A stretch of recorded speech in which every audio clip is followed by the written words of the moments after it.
আজকের দিনে এসে একটা ব্যবসা শুরু করে মাসে 50,000 থেকে 1 লাখ টাকা আয় করা একদমই কঠিন না যদি আপনি বুঝতে পারেন আপনার কোন জিনিসটা বিক্রি করা উচিত।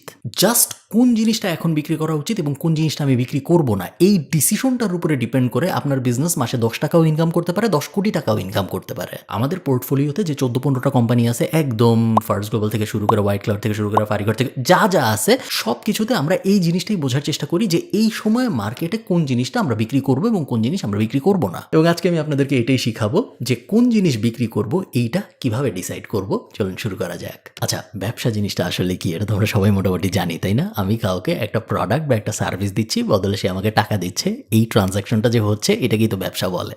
তাই প্রোডাক্ট ব্যবসা এবং সার্ভিস ব্যবসা দুইটা কমপ্লিটলি ডিফারেন্ট ব্যবসা। সার্ভিস ব্যবসা নিয়ে আমরা আজকে অত কথাবার্তা বলবো না, জাস্ট আমি আপনাদেরকে জানাই রাখি যে সার্ভিস ব্যবসা দুই ধরনের হয়। এক নম্বর হলো আমি একজনকে এমন একটা সার্ভিস দিচ্ছি যেই সার্ভিসটা সে নিজেও করতে পারে কিন্তু তার সময় নাই বা সে করতে চায় না দেখে সে করতেছে না। ফর এক্সাম্পল, আমি বললাম যে ভাই আমি আপনার বাসা ঝাড়ু দিয়ে দিব। আমি জানি যে আপনি নিজেও আপনার বাসা ঝাড়ু দিতে পারেন কিন্তু হয় আপনি দিতে চান না, আপনার সময় নাই, অথবা আপনি চান যে আপনার ওই সময়টা অন্য কোনো একটা কাজে আপনি ব্যয় করবেন এবং ওই জন্য আপনি আমাকে হায়ার করতেছেন আপনার বাসা যেন আমি ঝাড়ু দিয়ে দেই। এই টাইপ জিনিস, যেই টাইপ জিনিসে আমি যাকে সার্ভিস দিচ্ছি সে নিজেও ওই জিনিস করতে পারে কিন্তু সে করতে চায় না, এরকম সার্ভিসের সাধারণত ভ্যালু কম হয়। আরেকটা এক্সাম্পল হইতে পারে অর্গানিক সোশ্যাল মিডিয়া। আমার ক্লায়েন্ট নিজেও জানে যে সে নিজেও ফেসবুকে পোস্ট দিতে পারবে কিন্তু সে দেয় না, কারণ তার সময় নেই। সে আমাকে হায়ার করলো, আমি যেন তার হয়ে দিয়ে দিই। এগুলো সাধারণত লো ভ্যালু সার্ভিস। সো হ্যাঁ, ঝাড়ু দেওয়া এবং আপনার ফেসবুকে আমি প্রতিদিন পোস্ট করবো, দুইটা সেম টাইপ সার্ভিসই। আরেক ধরনের সার্ভিস আছে যেগুলো অ্যাকচুয়ালি আপনি যাকে দিব সে পারে না। এমন না যে তার সময় নেই দেখে সে করতেছে না, তার যদি অনেক সময় থাকতো তাও সে পারতো না, কারণ তার ওই স্কিল সেটটাই নাই। আমি হয়তো তাকে একটা অ্যাপ বানাই দিব, আমি হয়তো তাকে একটা মার্কেটিং স্ট্র্যাটেজি বানাই দিব, আমি হয়তো তাকে একটা কঠিন এআই অটোমেশন সেট করে দিব, এমন একটা কিছু যেটা সে জানে তার দরকার কিন্তু তার ওই নলেজ বা এক্সপিরিয়েন্স বা এক্সপার্টিস নাই ওই জিনিসটা করানোর জন্য। এই টাইপ সার্ভিসেস বেটার, কারণ এই টাইপ সার্ভিসে আপনি অনেক টাকা চার্জ করতে পারেন। যাক, আজকে আমরা সার্ভিস বিজনেস নিয়ে কথা বলবো না। সার্ভিস বিজনেস নিয়ে যদি আপনারা চান আমি কথা বলি, আমাকে কমেন্টে জানাবেন, আমরা আরেকটা ভিডিও বানাবো এটা নিয়ে। আমি যদি চাই একটা প্রোডাক্ট বিজনেসে যেতে, যেখানে আমি একজনকে একটা এরকম জামা দিব, বদলে সে আমাকে টাকা দিবে কারণ তার জামা দরকার এবং এই ট্রানজাকশনটার কারণে আমি টাকাটা পাবো, এই ধরনের একটা প্রোডাক্ট বেসড বিজনেসে যদি আমি যেতে চাই তাহলে আমি কিভাবে যাব? আমরা সবাই একমত যে আমাদের সবচেয়ে গুরুত্বপূর্ণ কাজ ঠিক করা বা বোঝা যে আমি আসলে কি দিতে চাই। আমি কি তাকে অ্যাকচুয়ালি জামা দিয়ে টাকা নিব, নাকি আমি তাকে মাইক দিয়ে টাকা নিব, নাকি আমি কলম দিয়ে টাকা নিব? বাংলাদেশে আপনি দেখবেন অনেক গুরু আছে যারা উইনিং প্রোডাক্ট কিভাবে খুঁজে বের করতে হয়, সিক্রেট ফর্মুলা কি বেচবেন এটা আমি আপনাদের খুঁজে বের করে দেবো, এই রিসার্চ করে ওই রিসার্চ করে, এরকম অনেক কোর্স টোর্সও আছে। কিন্তু বিষয়টা আসলে এত সিম্পল না। প্রোডাক্ট নিয়ে আপনি যদি ব্যবসা করতে চান তাহলে আপনার প্রথম কাজ যেটা, সেটা হলো ফিগার আউট করা যে আপনি আসলে একজন ক্লায়েন্টের কি প্রবলেম সলভ করতেছেন। ধরেন কথার কথা, আমি যদি ঠিক করি যে একজন কাস্টমার একটা বই কিনবে, তারপরে আমার কোম্পানি এই বইটা তার বাসায় পৌঁছায় দিবে, আমি অ্যাকচুয়ালি কি প্রবলেম সলভ করতেছি ওই কাস্টমারের জন্য? এই ক্ষেত্রে আমি যে প্রবলেমটা সলভ করতেছি এই প্রবলেমটাকে বলে কনভিনিয়েন্স বা আরাম বা সময় বাঁচানো। সো রকমারি কিন্তু অ্যাকচুয়ালি বইয়ের ব্যবসার ভিতরে নাই, রকমারি আছে কনভিনিয়েন্স ব্যবসার ভিতরে। ওই লোকটা, যে লোকটা ঘরে বসে রকমারি থেকে বা অন্য কোথাও থেকে একটা বই অর্ডার দিচ্ছে এবং তারপরে বই তার বাসায় পৌঁছায় যাচ্ছে, সে বাসা থেকে নিচে নেমে নীল খেতে যায় বা অন্য কোথাও যায় সেম বই কিনতে পারে। সে কিনে না কেন? তার কারণ তার সময় বাঁচানো জরুরি এবং তার কনভিনিয়েন্স ফ্যাক্টরটা বাড়ানো জরুরি। আবার ধরেন এরকম অনেক বিজনেস আছে আমরা জানি, যেসব বিজনেস যা বেচে, ধরেন চায়না থেকে কিছু ইম্পোর্ট করে বেচতেছে, আমেরিকা থেকে কিছু ইম্পোর্ট করে বেচতেছে, ওগুলা কিন্তু আমি চাইলেই আমার বাসার থেকে নিচে নেমে দোকানে যাই কিনতে পারবো না। ওনারা কিন্তু শুধুমাত্র কনভিনিয়েন্স বেচতেছে না, ওনারা কনভিনিয়েন্সের সাথে অ্যাভেলেবিলিটিও বেচতেছে। ওনারা এমন একটা জিনিস বিক্রি করতেছে যেটা আমার জন্য কনভিনিয়েন্টও ওনাদের কাছ থেকে কিনা, আমার সময়ও বাঁচতেছে, আবার একই সাথে অ্যাভেলেবিলিটিও শুধু ওনাদের কাছেই আছে, অন্যদের কাছে নাই। আমি চাইলেই দোকানে যাই বা থার্ড আরেকজনের কাছে যাই ওই সেম জিনিস কিনতে পারবো না। আমাদের এক নম্বর রুল হলো আমরা অবশ্যই এমন প্রোডাক্ট সিলেক্ট করব যেই প্রোডাক্টের কনভিনিয়েন্স ফ্যাক্টরও আছে এবং অ্যাভেলেবিলিটি ফ্যাক্টরও আছে। আমি যেটা করি এই স্টেজে, যখন আমি এখনো এক্সপ্লোর করার চেষ্টা করতেছি যে আমি কোন জিনিসটা বেচবো, আমি আমার কম্পিউটারে যাব, আমি chinasource.com.bd ওপেন করব, যেটা হলো চায়না থেকে কোনো একটা কিছু ইম্পোর্ট করা আমার বাসায় পৌঁছায় দেওয়ার একটা প্ল্যাটফর্ম, এবং আমি এখানে রাফ জিনিসপত্র সার্চ দিব বোঝার জন্য যে এই জিনিস নিয়ে আদৌ আমি আগাবো নাকি আগাবো না। সো ফর এক্সাম্পল ধরেন আমি ব্যাকপ্যাক লিখে সার্চ দিলাম জাস্ট বোঝার জন্য যে আমি ব্যাকপ্যাক নিয়ে আদৌ আগাবো নাকি আগাবো না। সো সার্চ দিলে chinasource.com.bd আমাকে বিভিন্ন অপশন দেখাচ্ছে যে এই ব্যাগের দাম 1059 টাকা, এই ব্যাগের দাম 1253 টাকা। আমি যদি এটা ক্লিক করি আমি দেখতে পাচ্ছি যে 750 টাকা হইল প্রত্যেক কেজির ওয়েট ফি, অ্যাকচুয়াল প্রোডাক্টের দাম 1253 টাকা। যদি আমি একটা অর্ডার দিই, যদি আমি 200-র বেশি অর্ডার দিই তাহলে 1210 টাকা হয়ে যাবে এক একটার দাম, বাট আমি কখনোই শুরুতে একটা প্রোডাক্ট 200 পিস অর্ডার দিব না, আমি সবসময় 5, 10, 15, 20 এরকম অর্ডার দিব এবং বাকি বিস্তারিত আমি এখানে দেখতে পাচ্ছি যে আনুমানিক ওজন কত হবে ইত্যাদি ইত্যাদি। এই জিনিস আমি এই কারণে ওপেন রাখতেছি আমার সাইডে, কারণ আমি বোঝার চেষ্টা করব যখনই আমার মাথায় একটা রাফ আইডিয়া আসবে যে এই প্রোডাক্ট আদৌ ইম্পোর্ট করে আমি একই সাথে দুইটা জিনিস অ্যাভেলেবিলিটি ফ্যাক্টর এবং কনভিনিয়েন্স ফ্যাক্টর দুইটাই ফুলফিল করাতে পারবো নাকি। আপনি যখন এমন একটা প্রোডাক্ট পাবেন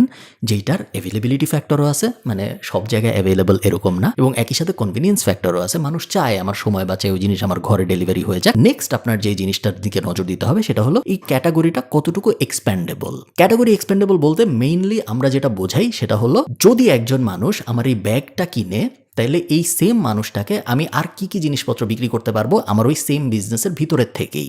এখন যিনি ব্যাগ কিনতেছেন সে তো চালও কিনে, সে তো মোবাইলও কিনে, সে তো ঘুরতেও যায় থাইল্যান্ডে। তার মানে কি এই যে আমার বিজনেসের ভিতরে যিনি আমার কাছ থেকে ব্যাগ কিনলেন তাকে আমি থাইল্যান্ডের ট্রিপও বেচবো, তার আমি চালও বেচবো, তার আমি ডিমও বেচবো? না, ক্যাটাগরি এক্সপ্যানশন বলতে আমরা বোঝাই সেম ক্যাটাগরির ভিতরে ভার্টিক্যালি আমি আর কি কি জিনিসপত্র বেচতে পারি, এটা ডিপে যায় আর কি কি বেচা সম্ভব। একটা অপশন হইতে পারে রিলেটেড প্রোডাক্টস দেখা। আমি নিচে নেমে আসলাম এবং আমি দেখতে পাচ্ছি যে আরো অনেক রকমের ব্যাগ আছে যেগুলো আমি দেখতে পারতেছি যে হ্যাঁ কেউ যদি ওই ব্যাগ কিনে তাহলে চান্স আছে সে অন্যান্য ব্যাগও কিনতে পারে, বা তাকে যদি আমি আরো 15-20টা অপশন দিই তাহলে খুবই ভালো হয়। সো আমি ব্যাগের ভিতরেই আরো কি কি ভেরিয়েশন আছে ওইটা একটা অপশন হতে পারে আমার। আরেকটা অপশন হতে পারে যে আমি এখন আর ব্যাগের ভিতরেই থাকবো না, আমি কোনো একটা এআই এ চলে যাব এবং তারপরে আমি এআই এর কাছে যা বলবো আমি বিজনেস ব্যাকপ্যাক এখান থেকে কপি করলাম এবং জেমিনের কাছে এসে আমি বললাম যে I sell men's business backpack on my website, what other products I can sell on my website which the same customers might buy. Gemini এখন আমাকে জ্ঞান দিচ্ছে যে কেবল অ্যান্ড চার্জার অর্গানাইজার আমি বেচতে পারি, আমি পাওয়ার অ্যান্ড কানেক্টিভিটির বিভিন্ন জিনিসপত্র বেচতে পারি like travel adapter, power bank, তারপরে আমি বিজনেস অ্যান্ড ট্রাভেল গিয়ারে চলে যেতে পারি, toiletry and grooming bags, interesting. আমি slim folding pad folio type জিনিসপত্র বেচতে পারি যেগুলো হলো ডকুমেন্ট অর্গানাইজার, এবং ডেস্ক এসেন্সিয়াল জিনিসপত্র আমি বেচতে পারি যেমন executive pen set, leather bound notebooks. So আমি ফর এক্সাম্পল এখান থেকে লেদার বাউন্ড নোটবুক আবার কপি করলাম, কপি করে আমি আবার ওই chinasource.com.bd তে চলে আসলাম, এসে আমি এখান থেকে লেদার বাউন্ড নোটবুক লিখে সার্চ দিয়ে দেখবো যে আদৌ কোনো কিছু সামনে আসে নাকি যেটা আমার মনে হয় ওই সেম ইউনিভার্সেই আমি সেম মানুষের কাছেই বেচতে পারি। সো যে আমার ওই ব্যাগটা কিনছিল, আমি ধরে নিই একজন কিনছে, সে কি এখান থেকেও কিছু কিনবে, একটা চান্স আছে যে সে এখান থেকে এই নোটবুকটাও কিনতে পারে, হ্যাঁ 61 টাকা, তার উপরে আমার আবার ইম্পোর্ট করলে ওয়েটের খরচটা বসবে। সো এই জিনিসটা কি মেক সেন্স করে? আমি এভাবে 5টা 10টা 15টা প্রোডাক্টের একটা লিস্ট করব যেই প্রোডাক্টগুলো আমার সেম ইউনিভার্সের ভিতরে থাকবে। এমন যদি হয় আমি ক্যাটাগরি এক্সপেনশনের রিসার্চ করতে যাই দেখি যে না এরকম আর কোনো প্রোডাক্টই আমি পাইতেছি না, ওই একটা প্রোডাক্ট পাইছিলাম, ওই একটা প্রোডাক্টই, এর বাইরে আর কোনো প্রোডাক্ট নেই যা ওই সেম কাস্টমারকে আমি বেচতে পারি, সেই ক্ষেত্রে আমি ওই বিজনেসটা নিয়ে আর আগাবো না। নেক্সট আমরা যে জিনিসটা করব সেটা হলো বোঝার চেষ্টা করা যে আমার এই প্রোডাক্টটা নিয়ে যদি আমি একটা বিজনেস লঞ্চ করি তাহলে এই বিজনেসের এক্সিস্টিং কম্পিটিটর কারা কারা হবে। এক্সিস্টিং কম্পিটিটর যদি কেউ না থাকে তার মানে এটা হইতে পারে যে ওই বিজনেস নিয়ে আগানো উচিত না, কারণ ওই বিজনেস নিয়ে আগেও অনেকে আগানোর চেষ্টা করছিল এবং তারপরে তাদের বিজনেস ফেল করছে, তারা অফ হয়ে গেছে। এক্সিস্টিং কম্পিটিটর না থাকা কিন্তু একটা খারাপ সাইন। হ্যাঁ, এটা একটা ভালো সাইনও হইতে পারে যে আপনি এমন একটা কিছু বাইর করছেন যেটা দুনিয়ায় আগে কেউ জানতো না, আপনি বাইর করছেন এবং আপনি লঞ্চ করতেছেন বাংলাদেশে, এই প্রোডাক্ট আগে আর কখনো কেউ আনে নাই, এটা হইতে পারে। এর হওয়ার চান্স অনেক কম। চান্স হওয়ার এটাই বেশি যে আগেও অনেক মানুষ চেষ্টা করছিল, তারা অ্যাকচুয়ালি পারে নাই। সো আপনি তো মনে হামুরি কোনো কুতুব না যে আগে কেউ পারে নাই আপনি পারবেন। সো আমরা ধরে নিব যে যদি কোনো কম্পিটিটর না থাকে তাহলে ওই বিজনেসে না ঢোকাই ভালো। অ্যাট দ্য সেম টাইম এটাও সত্য যে কম্পিটিটর যদি অনেক বেশি থাকে তাইলে ওই বিজনেসে না ঢোকা ভালো, কারণ কম্পিটিটর যত বেশি তার মানে হলো আপনি তত বেশি মানুষের সাথে কম্পিট করতেছেন। এবং আমরা সোজা বাংলায় কমন সেন্সে বুঝি যে 2 জনের সাথে লড়াই করা সহজ নাকি 500 জনের সাথে লড়াই করা সহজ। অবশ্যই 2 জনের সাথে লড়াই করা সহজ। তো এমন যদি হয় যে এমন একটা বিজনেস আমি বেচতে যাচ্ছি যেখানে অলরেডি 500 জন একই জিনিস বেচে, ওই বিজনেসে আমি ঢুকবো না। কিন্তু আমি যদি এমন একটা বিজনেস দেখি যে হ্যাঁ 3 জন বেচে আরো বা 7 জন বেচে আরো, তাহলে আমি হয়তো ওই বিজনেসে ঢুকবো, কারণ 7 জনের সাথে আমি মারামারি করতে পারবো।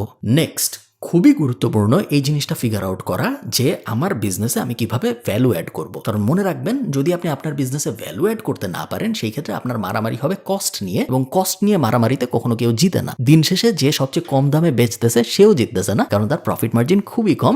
সে মার্কেটে জিতার জন্য তার প্রফিট মার্জিন অনেক কমাই নিয়ে আসছে। এবং এরকম কোনো মার্কেটে আপনি ঢুকতে চান না যেখানে আপনার একমাত্র ফাইটিং ব্যারিয়ার হইল যে কে কত কম দামে কোনো একটা প্রোডাক্ট দিতে পারে। সো আমরা চিন্তা করবো যে হ্যাঁ ঠিক আছে আমি ওই ব্যাকপ্যাকটা ইম্পোর্ট করবো। ব্যাকপ্যাকটা যদি আমি ইম্পোর্ট করি কি কি ভ্যালু আমি অ্যাড করতে পারি ওই সেম কাস্টমারের জন্য যাতে সে আমার কাছ থেকে ওই জিনিসটা কিনে এবং অন্য কোথাও থেকে না কিনে। সবাই তো যায় chinasource.com.bd থেকে অর্ডার দিতে পারে এবং অর্ডার দিয়ে সবাই বেচতে পারে। তো সবাই যখন একই জিনিস বেচবে আপনি ধরে নেবেন হয় অনেকে বেচতেছে বা সামনে অনেকে বেচবে, কারণ এই জিনিস তো আমরা ইম্পোর্ট করে বেচতেছি, এমন তো আমরি কোনো জিনিস না যেটা অন্য কেউ করবে না। সো আমি আর কি ভ্যালু অ্যাড করতে পারি ওই এক্সিস্টিং প্রোডাক্টের উপরে, যাতে করে সবাই আমার কাছ থেকেই কিনে এবং অন্যান্য কারো কাছ থেকে না কিনে। সো একটা জিনিস ফর এক্সাম্পল হইতে পারে যে আমি ওই ব্যাগটা ইম্পোর্ট করলাম, ইম্পোর্ট করার পরে কাস্টমার যখন অর্ডার দিবে আমি একটা সার্ভিস দিব যে আমি ওনার নাম লেজার দিয়ে এনগ্রেভ করে দেবো ব্যাগের উপরে। এমন একটা জিনিস আমি করতে পারি যে না আমি লেজার দিয়ে না, আমি সেলাই করে এনগ্রেভ করে দেবো, না লেজার আমার ভালো লাগে না। এমন একটা জিনিস করতে পারি আমি ওই ব্যাগের সাথে একটা এক্সটেনশন দিব যেটা আমি নিজেই সেলাই মেশিন দিয়ে বানাবো, আমার লোকাল সেট আপ থাকবে যে আমি চায়নার থেকে ওই জিনিস ইম্পোর্ট করবো, এরপর এক্সটেনশনটা নিচে যুক্ত হয়ে যাবে। যখন বৃষ্টি হবে তখন এক্সটেনশনটা উপরে দিয়ে দিলে ব্যাগের ভিতরে কোনো কিছু আর ভিজবে না, কিন্তু যখন বৃষ্টি হবে না তখন আবার ওই জিনিস সরায় ফেলবো যেন আমার ব্যাগের অ্যাস্থেটিক বা আমার ব্যাগের লুকের যেন কোনো ক্ষতি না হয়। আপনি চিন্তা করে বের করবেন যে আপনার ভ্যালু কি হবে, বাট এরকম যেন না হয় যে আমি এখান থেকে বেচছি তারপর আমি এখানে আবার ফেসবুক অ্যাড দিয়ে বিক্রি করে দিচ্ছি। আপনি চিন্তা করে বের করবেন যে আপনার ভ্যালু এডিশন কি হবে, কিন্তু কখনোই যেন এরকম না হয় যে আমি এখান থেকে ইম্পোর্ট করছি 10 টাকা দিয়ে, এখন আমি এটা বিক্রি করতেছি 100 টাকায়, মাঝখানে আমি আর কোনো প্রোডাক্ট ইমপ্রুভ করি নাই। এরকম যদি হয় যে আমি প্রোডাক্ট ইমপ্রুভ করতেছি না, শুধু আমি এখান থেকে আনতেছি এখানে বেচতেছি, ওই বিজনেস আপনি কখনোই বড় করতে পারবেন না। নেক্সট পয়েন্ট, সবসময় মনে রাখবেন এইরকম যদি আপনার মাথায় আসে যে হ্যাঁ এই জিনিসটা আমি খুব সহজেই ফেসবুক অ্যাড দিয়ে বিক্রি করতে পারবো, এই কারণে আমি এই জিনিস ইম্পোর্ট করে বেচি, ওই বিজনেস কখনো লং টার্মে ভালো করবে না। কারণ অ্যাড প্ল্যাটফর্ম শুধু ফেসবুক না, বাট ফেসবুকে আমি উদাহরণ হিসেবে বলতেছি কারণ বাংলাদেশে বেশিরভাগ মানুষ ফেসবুকে অ্যাড চালায়। অ্যাড প্ল্যাটফর্ম প্রতিনিয়তই আরো এক্সপেন্সিভ হয়। সো আজকে আপনার জন্য যেটা মেক সেন্স করতেছে যে 20 টাকায় ইম্পোর্ট করছি এই ব্লেন্ডার, তারপরে 100 টাকার ফেসবুক অ্যাড দিছি, সো 400 টাকায় যদি আমি বেচি তাহলে ইকুয়েশন মেক সেন্স করে। আজকের দিনে যেই ইকুয়েশন মেক সেন্স করতেছে 1 বছর পরে যে ওই ইকুয়েশন আর মেক সেন্স করবে না, কারণ ইম্পোর্টের কস্টও বাড়বে, ফেসবুক অ্যাডের কস্টও বাড়বে। সো ইম্পোর্টের কষ্ট যদি বাড়ে, ফেসবুক অ্যাডের কষ্ট যদি বাড়ে, তার মানে কি? তার মানে হলো সেম প্রোডাক্টই আপনি কম প্রফিট মার্জিনে বেচতেছেন, তারপর আরো কম প্রফিট মার্জিনে বেচতেছেন, এবং তারপরে আস্তে করে আপনার কোনো প্রফিট থাকবে না ওই বিজনেসে, ওই বিজনেস শেষ হয়ে যাবে। এবং এই কারণেই হাজার হাজার ই কমার্স বিজনেস শুরু হয় প্রত্যেক বছর, এবং 99% পরের বছর নাই হয়ে যায় বা তারা অন্য কিছু শুরু করে। আরেকটা ব্যাপার, এটা একটা প্রো টিপ আমি আপনাদের দিচ্ছি, যেটা আপনারা ফিল ফ্রি, এটা আমি আপনাদেরকে গিফট করলাম এই প্রো টিপটা। সেটা হলো বাংলাদেশের মার্কেটে, স্পেসিফিক্যালি বাংলাদেশের মার্কেটে এটা হয়, অন্য বেশি মার্কেটে এই জিনিসটা হয় না। একটা দামি জিনিসের কস্ট অফ কাস্টমার অ্যাকুইজিশন এবং একটা সস্তা জিনিসের কস্ট অফ কাস্টমার অ্যাকুইজিশন মোটামুটিভাবে সেম বল পার্কেই থাকে। আপনি যদি মধু বেচেন, সেই মধু বেচার জন্য আপনার একটা কাস্টমার অ্যাকোয়ার করতে ফেসবুক অ্যাড দিয়ে খরচ হবে হয়তো 50 টাকা, 100 টাকা, 200 টাকা। আপনি যদি একটা গাড়িও বেচেন ফেসবুক অ্যাড দিয়ে বাংলাদেশের মার্কেটে, আপনার কাস্টমার অ্যাকুইজিশন কস্ট হবে 50 টাকা, 100 টাকা, 200 টাকা, 300 টাকা। সেম নিউজ ফিডেই আপনি যাচ্ছেন, সেম মানুষই মধুও কিনতেছে, গাড়িও কিনতেছে। সো আপনি যদি শিওর না থাকেন যে না আমি মধুর ব্যাপারে প্যাশনেট বা আমি গাড়ির ব্যাপারে প্যাশনেট, বা ওই অ্যাঙ্গেল যদি আপনার না থাকে, সেই ক্ষেত্রে সবসময় চেষ্টা করেন দামি জিনিস বেচতে, কম দামি জিনিস না বেচতে। কারণ মার্কেটিং কস্ট আপনার মোর অরলেস ঘুরায় ফিরে লিড অ্যাকুইজিশন কস্ট সিমিলার বল পার্কেই থাকবে, কিন্তু আপনি যদি দামি জিনিস বেচেন তাহলে আপনার প্রফিট অনেক বেশি, চাওয়ার পোটেনশিয়াল বাড়বে। আমি আপনাদের একটা উদাহরণ দিই। সো আমি যদি আবারও ওই ব্যাকপ্যাকের উদাহরণটায় যাই, সো আমি ব্যাকপ্যাক লিখে সার্চ দিলাম চায়না সোর্সে, এবং আপনারা দেখতে পাচ্ছেন যে ধরেন কথার কথা হাইপোথেটিক্যালি আমি ঠিক করছি যে আমি এই ব্যাগ আনবো। সো 1253 টাকায় আমি আনতে চাচ্ছি এই ব্যাগ, আমি 10টাই অর্ডার দিব, বেশি অর্ডার দিব না। 10টা যদি অর্ডার দিই তাহলে আমার এখানে কত টাকা লাগতেছে? 1253 ইন্টু 10, 12,000 সামথিং। এর উপরে আমার এখানে 750 টাকা প্রত্যেক কেজিতে শিপিং যুক্ত হবে। সো এগুলার এক একটার ওজন কত? এগুলার এক একটার ওজন, আনুমানিক ওজন 0.71 কেজি। আপনি হিসাব করে দেখেন যে 1 কেজিতে যদি আমার 750 টাকা যুক্ত হয়, এক একটার আনুমানিক ওজন যদি 0.71 কেজি হয়, তাহলে আমি যদি 10টা আনি তাহলে আমার ওই 12,000-এর সাথে আরো 7-8 টাকা যুক্ত হবে। সো টোটাল 20,000 টাকার মতো খরচ হচ্ছে আমার 10 পিস আনার জন্য। 20,000 টাকা যদি আমার খরচ হয় 10 পিস আনার জন্য, তাহলে এক একটার জন্য আমার ইম্পোর্ট কস্ট 2,000 টাকা। এখন এই 2,000 টাকার একটা জিনিস আমি ফেসবুক অ্যাড দিব, ফেসবুক অ্যাড দেওয়ার পরে আরো 300 টাকা খরচ হবে আমার এক একটা বেচতে, 2300 টাকার মতো খরচ হয়ে যাবে আমার এক একটা বেচতে। হয়তো 3,000 টাকা আমি চার্জ করলে আমার 700 টাকা প্রফিট থাকবে। রাফ অঙ্ক, বাট আমি জাস্ট আপনাদেরকে বলতেছি বোঝার সুবিধার জন্য। সো 700 টাকা প্রফিট হচ্ছে এক একটা বেচতে পারলে। এখন ধরেন আমি ঠিক করলাম যে আমি দামি কিছু বেচবো, সোফা। এখন আমি সোফা লিখে সার্চ দিলাম। সোফা লিখে সার্চ দেওয়ার পরে এই যে প্রথম যেটা আসলো, Italian light luxury minimalist sofa, এই জিনিস মনে করেন আমি বেচতে চাই। সো এটার ভিতরে আমি যাই, এটার এক একটা ইম্পোর্ট করতেই আমার খরচ হচ্ছে 10,146 টাকা, এবং পেডাল ছাড়া আর পেডাল সহ 12, আমরা ইমাজিনি যেহেতু করতেছি, পেডাল ছাড়া আমরা ইমাজিন করবো কেন, পেডাল সহ ইমাজিন করি। সো 12,227 টাকারটাই আমি ইম্পোর্ট করতেছি। ধরেন এটা আমি এখন 10টা ইম্পোর্ট করবো। এটা যদি আমি 10টা ইম্পোর্ট করতে চাই, একটা 12,000 টাকা, সো 10টা 1,20,000 টাকা, এরকম বল পার্ক। এবং ক্যাটাগরি এর এক একটার 750 টাকা হলো প্রত্যেক কেজি। এই যে আনুমানিক ওজন ইত্যাদি ইত্যাদি, ওটা আনুমানিক, আমি বুঝতেই পারতেছি এটার ওজন এত কম হবে না। আমি ধরে নেই এক একটার রাফ এগেন, এক একটার আমার ইম্পোর্ট করতে খরচ 12,000 প্লাস শিপিং টিপিং মিলায় এক একটার দাম আমার ধারণা হয়ে যাবে 17-18 টাকা। 17-18 টাকার জিনিসও আমার বেচতে ওই 500-1,000 টাকাই খরচ হবে ফেসবুক অ্যাডে। বাট সুবিধা যেটা, সেটা হলো আমি এখন এইটাকে 25,000 বা 30,000 টাকায় বেচতে পারবো। সেই সেম জিনিস যদি আমি 25,000 টাকায় বেচি ভার্সেস ওই ব্যাকপ্যাক যেটা আমি 700 টাকার মার্জিনে বেচতেছিলাম, আমার মার্জিন মার্জিন কত থাকে? এই ক্ষেত্রে আমার মার্জিন হয়ে যাবে 4,000 টাকা 5,000 টাকা। সবসময় এই অঙ্ক সত্য না, বাট বেশিরভাগ সময় এই অঙ্ক সত্য বাংলাদেশের মার্কেটের জন্য। সো বাংলাদেশের মার্কেটে যদি আপনি নিশ্চিত না থাকেন যে আমি কোন জিনিস বেচতে চাই, সেই ক্ষেত্রে চেষ্টা করবেন একটু দামি জিনিস বেচতে, কারণ দামি জিনিস বেচলে আপনার বিজনেস বেশি প্রফিটেবল হবে। এই তো। এবং লাস্ট আমি যেগুলো বলবো সেগুলো মোটামুটি বেসিক, সেগুলো আমরা সবাই জানি যে খুব বেশি ইম্পোর্ট করব না আমরা শুরুতে। আমরা চাইলে ইম্পোর্ট না করেই ছবিগুলো দিয়ে ফেসবুকে অ্যাড চালায় দেখতে পারি যে মানুষ আদৌ মেসেজ দেয় নাকি। সেক্ষেত্রে আমাদের $5-10 প্রোডাক্ট টেস্টিং হয়ে যাবে এবং যারা মেসেজ দিবে তাদেরকে আমরা বলতে পারি যে এই মুহূর্তে আমাদের পরবর্তী শিপমেন্ট আসে নাই, আপনারা ওয়েট করেন, শিপমেন্ট আসলেই আমরা আপনাকে মেসেজ দিয়ে জানাবো আসছে, তখন আপনি টাকা দিন এবং তারপরে যাই আমরা অর্ডার দিতে পারি, আগে অর্ডার না দিয়ে। এরকম বিভিন্ন হ্যাক আছে